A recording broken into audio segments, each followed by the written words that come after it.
Assalamualaikum warahmatullahi wabarakatuh. Bertemu lagi dengan Ibu. Pagi ini kita membahas tentang materi komunikasi dan keamanan data, yang mana kita sebelumnya sudah mengetahui tentang keberadaan jaringan komputer memudahkan kita saling bertukar informasi antar satu komputer dengan komputer yang lainnya. Nah, proses pertukaran informasi atau data antar komputer tersebut yang dimaksud dengan komunikasi data. Karena di sini terjadi pengiriman dan penerima data, maka proses komunikasi data telah dilakukan.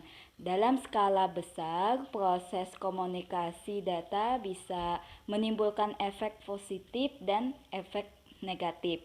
Nah, sehingga kita juga memerlukan keamanan data dalam proses komunikasi data ini. Nah, di sini Ibu membahas tentang komunikasi data dan keamanan data dalam jaringan. Silahkan kalian simak baik-baik penjelasan yang Ibu sampaikan. Pertama, komunikasi data. Pada dasarnya, komunikasi data merupakan proses pengiriman data dari satu komputer ke komputer yang lainnya. Untuk dapat mengirim data pada komputer harus ditambahkan alat khusus yang dikenal sebagai network interface, yaitu jaringan interface. Jenis interface jaringan ini berbagai macam tergantung pada media fisik yang digunakan untuk mentransfer data tersebut. Untuk menangani semua masalah komputer data, keseluruhan aturan ini harus bekerja sama dengan yang satu dengan yang lainnya. Nah, sekumpulan aturan untuk mengatur proses pengiriman data ini disebut dengan protokol komunikasi data. Protokol ini diimplementasikan dalam bentuk program komputer atau software yang terdapat pada komputer dan peralatan komunikasi data lainnya. Nah, TCP atau IP adalah sekumpulan protokol yang didesain untuk melakukan fungsi-fungsi komunikasi data pada WAN.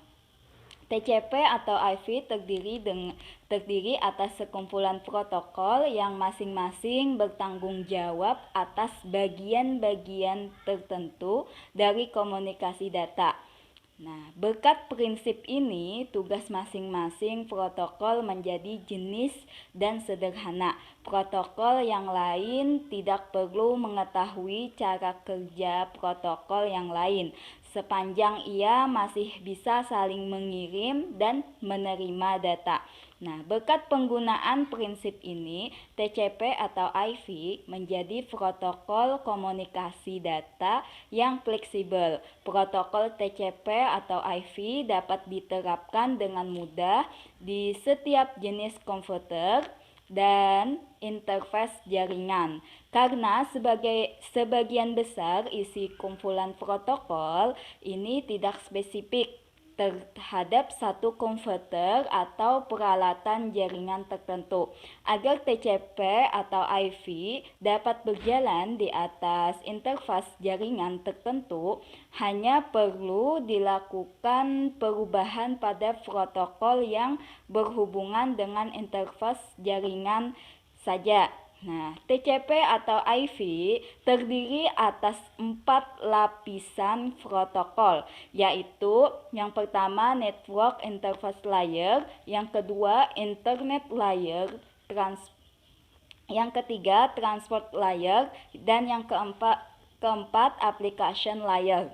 Nah, di sini Ibu akan menjelaskan 4 lapisan kumpulan protokol ini. Yang pertama, layer lapisan layer terbawah, yaitu Network Interface Layer, bertanggung jawab mengirim dan menerima data dan dari media fisik. Media fisiknya dapat berupa kabel, serat optik, atau gelombang radio.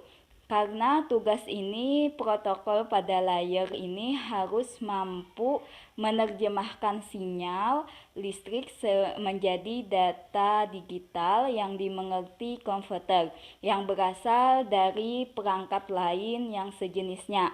Yang kedua, lapisan atau layar protokol berikutnya ini ialah internet layer. Nah, protokol yang berada pada layar ini bertanggung jawab dalam proses pengiriman paket ke alamat yang tepat.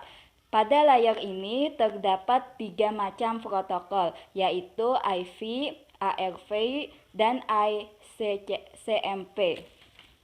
IV itu adalah Internet Protokol, berfungsi untuk menyampaikan paket data ke alamat yang tepat. Sedangkan ARV itu Address Resolution Protocol, ialah protokol yang digunakan untuk menemukan alamat hardware dan dari host atau komputer yang terletak pada network yang sama. Sedangkan ICMP itu Internet Control Message Protocol, ialah protokol yang digunakan untuk mengirimkan pesan dan melaporkan kegagalan pengiriman data. Yang ketiga, layar berikutnya ini yaitu transport layer, berisi protokol yang bertanggung jawab untuk mengadakan komunikasi antar dua komputer. Kedua protokol tersebut ialah TCP atau Transmission Control Protocol dan ODP atau Object Datagram Protocol.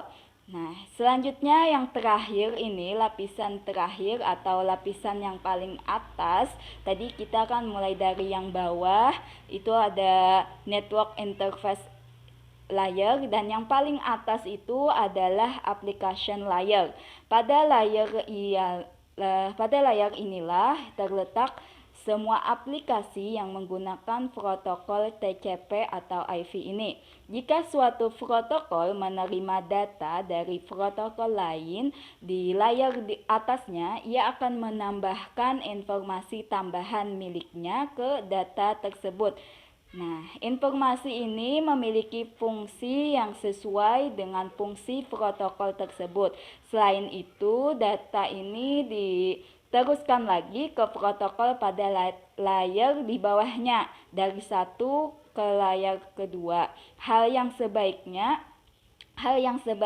terjadi jika suatu protokol menerima data dari protokol lain yang berada pada layar di bawahnya. Jika data dianggap valid, protokol akan melepas informasi tambahan tersebut yang berada pada layar di atasnya. Jadi ini adalah 4 lapisan kumpulan protokol. Jika mereka semuanya valid melewati 4 lapisan ini, maka itu protokol akan melepas informasi tambahan, misalnya seperti itu komunikasi data.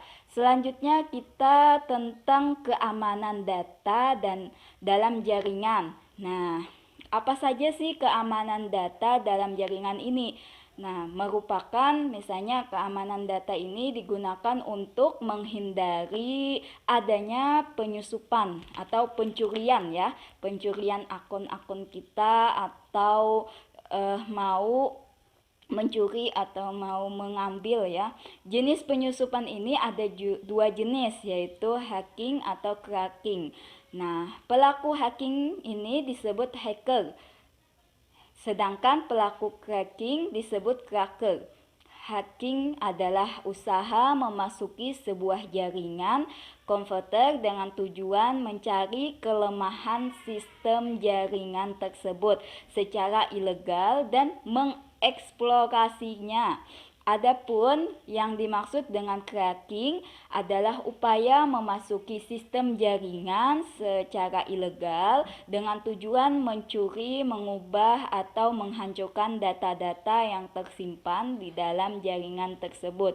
Biasanya kita sering sekali mendengar dengan adanya hacking ini, hacker itu biasanya mencuri akun kita di Instagram, misalnya tiba-tiba akun Instagram kita hilang atau akun Facebook kita dibajak oleh orang lain. Nah, biasanya ini ada orang yang sengaja untuk mengambil atau mencuri ya data-data kita lalu menghapus akun kita. Nah, maka dari itu ya, ini penjelasan ini hacker atau cracker dalam penyusup jaringan menggunakan beberapa cara. Nah, dengarkan baik-baik caranya supaya kalian paham bagaimana keamanan data dalam jaringan. Yang pertama itu ada spoofing. Ada spoofing yaitu sebuah bentuk kegiatan pemalsuan di mana seorang hacker memalsukan identitas seorang user hingga dia berhasil secara ilegal mau bisa langsung login atau masuk ke dalam satu jaringan komputer seolah-olah seperti user yang asli. Artinya bisa membajak password kita, bisa membajak akun email kita gitu ya. Yang kedua itu scanner. Adalah sebuah program yang secara otomatis akan mendeteksi kelemahan sebuah komputer di jaringan lokal. Adapun komputer di jaringan dengan lokasi lain. Yang ketiga itu ada sniffer, adalah kata lain dari network analysis yang berfungsi sebagai alat untuk monitoring jaringan komputer. Memonitor jaringan komputer, alat ini dapat dioperasikan hampir pada seluruh tipe protokol seperti Ethernet, TCP atau IP, IPX dan lainnya. Yang keempat itu adalah password cracker, adalah sebuah program yang dapat membuka enkripsi sebuah password atau sebaliknya malah untuk mematikan sistem pengamanan password. Yang kelima ini adalah yang terakhir dalam beberapa cara menyusup ke jaringan. Yang kelima ini adalah destructive device, adalah sekumpulan program virus yang dibuat khusus untuk melakukan menghancurkan data-data, di antaranya Trojan horse, worms, email bombs, dan nakes. Nah, seperti itulah tadi penjelasan dari Ibu. Semoga kalian dapat memahami dan mengerti tentang komunikasi data serta keamanan data dalam jaringan. Semoga bermanfaat. Wassalamualaikum warahmatullahi wabarakatuh.